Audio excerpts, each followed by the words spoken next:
about, uh, one of the most overlooked inmates, or convict in the penitentiary.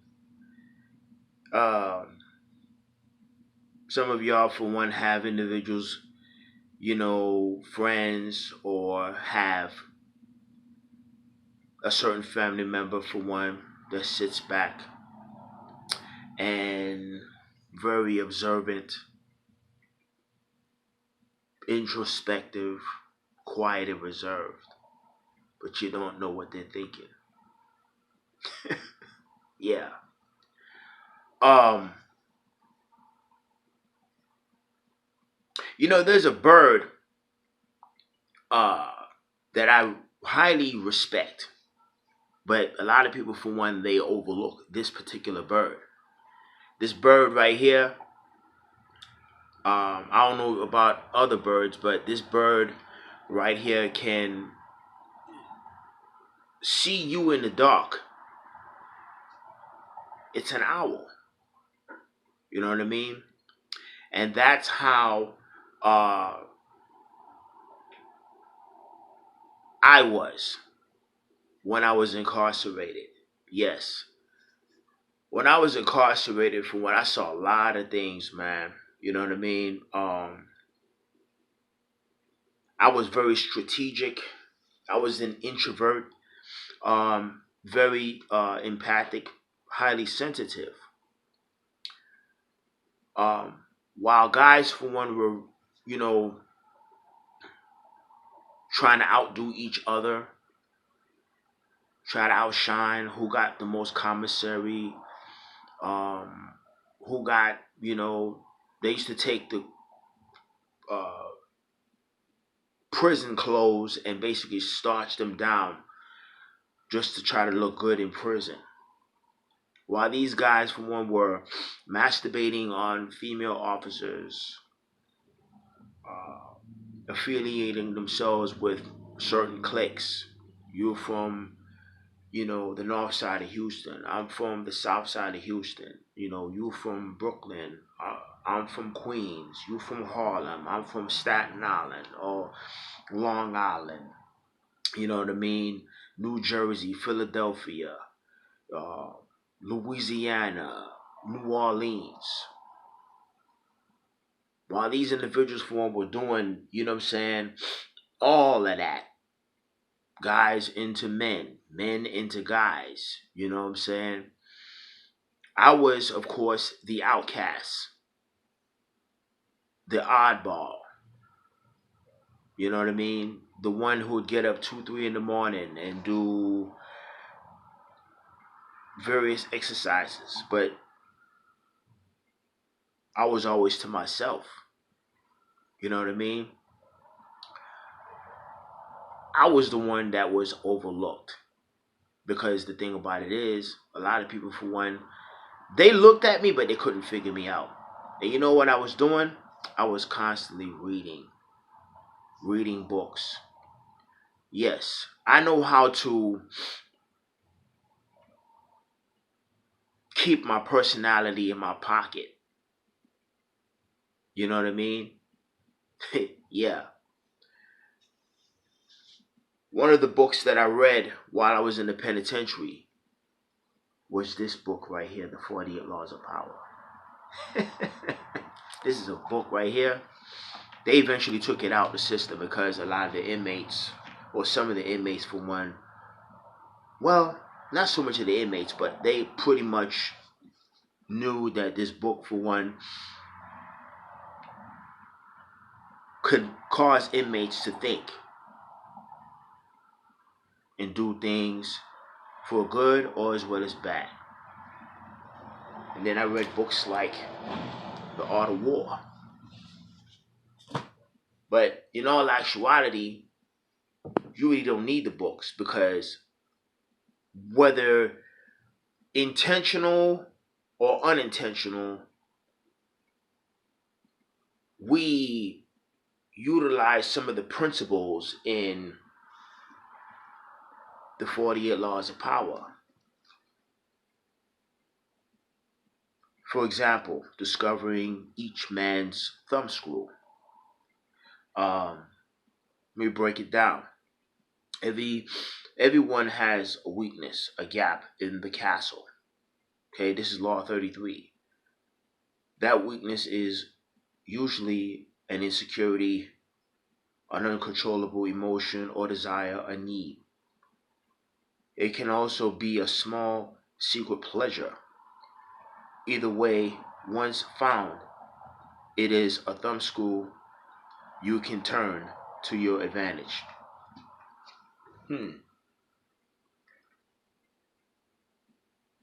I use this particular thumbscrew right here, Law 33. This is just an example out of the 48 laws of power. An advantage. One of the things that maybe have the advantage of certain individuals when I was incarcerated is that a lot of inmates in prison did not like training their legs. Yes, we want to have the big chest and the big arms, right? But the one thing that they did not do, and if you notice, I know some of y'all know that a lot of guys, when they get out of prison, they don't have legs. So what I did was I used a little bit of my experiences from learning a little bit of kickboxing, Korean martial arts such as Tang Soo. I don't have any belts, but I was one of those individuals that learned little bits and pieces. And when I was in there, of course, I read on what keeps an individual stationary, or keeps a person up in a fight. I learned about Ken Shamrock's, 500 squats. I learned about Matt Hughes's leg pressing 370, 400 pounds, 400 reps. And of course, in some of my videos, the Mike Tyson body squats. Mike Tyson has some large thighs. You know what I'm saying? And I learned from watching a friend of mine. Well, he wasn't a friend, but he was an associate. You don't have any friends in prison. Let that be known. He did Mike Tyson's body squats. And every time he fought a guy, he would beat him due to the guy's lack of endurance, and he would get winded. So,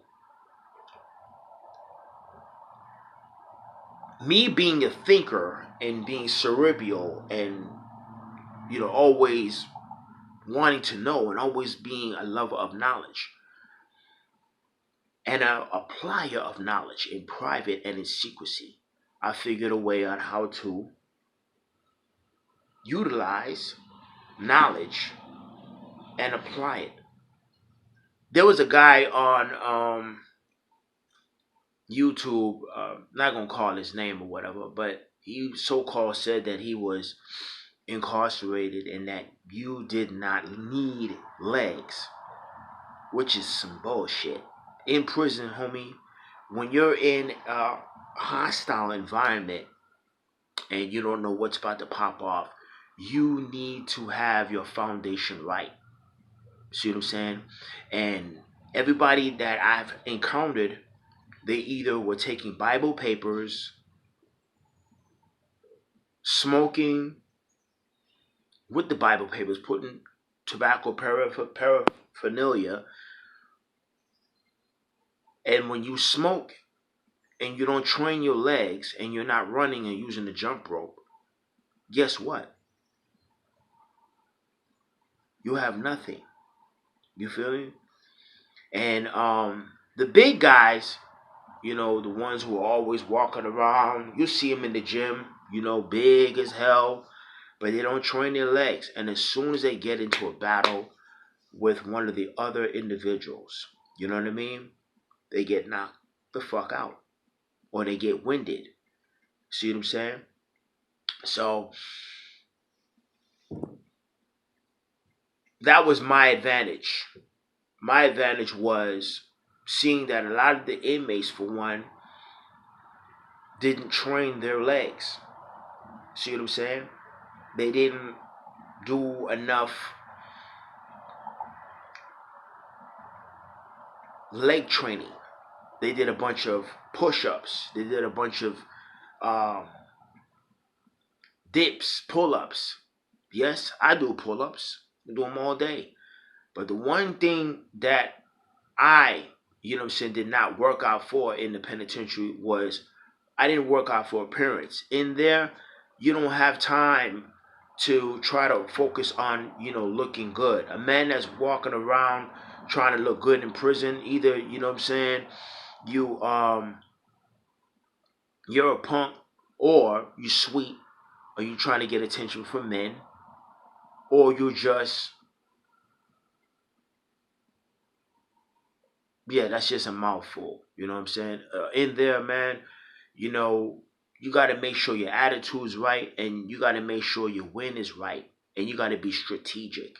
So, yes, in there, I was introspective, man. I was always reading, and I left out no stab wounds. I got all my teeth. I did 15 tight, day for day, from 96 to 2011. You know what I mean? Um, MMA fighters, boxers, they don't train for appearances. Shaka Zulu, warriors of time past, didn't train for appearance. They trained for war. You got to be strategic. You got to be smart. You know what I mean? Yes, well, I was. As a result, of course, when you train um, your legs, there are benefits, testosterone production, growth hormone. You know what I mean? Yeah. But not to be long winded, I just wanted to drop a jewel and explain that, you know, one of the most overlooked inmates, perhaps probably one of the most dangerous inmates in prison, is the one on the rail that move in silence. It's not the one that's all out and about, you know, running his mouth. It's the one on the rail that sits way in the corner. He didn't get involved in what the prison considered right. He was the oddball because no one could figure him out. I've been labeled crazy. I've been labeled thrown off. I've been labeled. I could have had sex with inmates. I could have killed inmates. I just didn't want to be a part of the madness up in there because I was more concerned with doing time and not allowing time to do me. I've always been in an introvert from the time of me coming into this world until now. My little brother's the same way, and my sister's the same way. My mom is the same way. You know what I mean? We're all empathic. I have a family, for one, that are highly sensitive and psychic, but that's another topic. There's a reason why I was always to myself, but at the same time, though, I was very introspective, very into uh, studying myself, you know, knowing the pros and cons, the cons and pros of myself. See what I'm saying? So I would read books to do time, read books on life. I love astrology. I love philosophy. You know what I'm saying? I love history. I was one of those individuals, for one, that, wanted to know how the universe began, the origin of energy, the origin of matter, how things came into being, what created matter, what created energy, how is energy created, is it created? That's where my thoughts were. Not on prison, not on TV, not on killing inmates, not on homosexuality, not on gang affiliation, but doing time and not allowing time to do me in the form of doing damage to myself, whether it be through destructive anger or depression or disparity. But anyway, just wanted to drop a jewel, you know. Hope you figure out what I'm basically trying to say. If not, oh well. It's simple.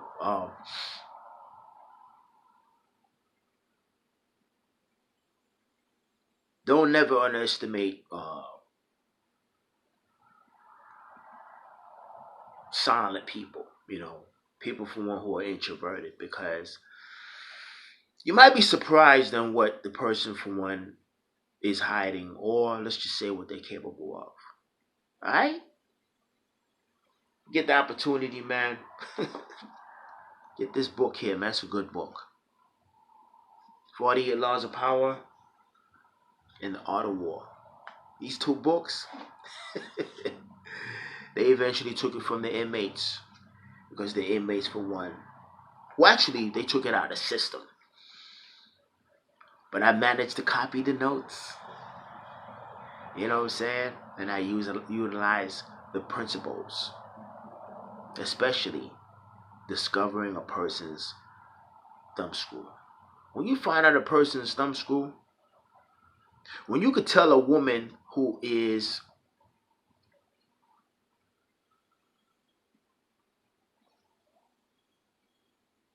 appearance is offensive to your sight, which equates ugly.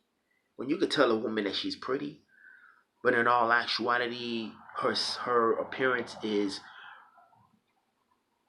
causing you to kind of be squeamish and make her believe that, you discovered a person's thumb screw. When you could tell a guy that basically you're blowing air up a person's ass, when you can make a person literally believe a lie, when you could make a person actually have a form of self-doubt about themselves. Sometimes you don't have to say anything. That's a form of discovering a person's loose screw. You've discovered an insecurity. Straight up and down. But anyway, y'all, much love. Peace.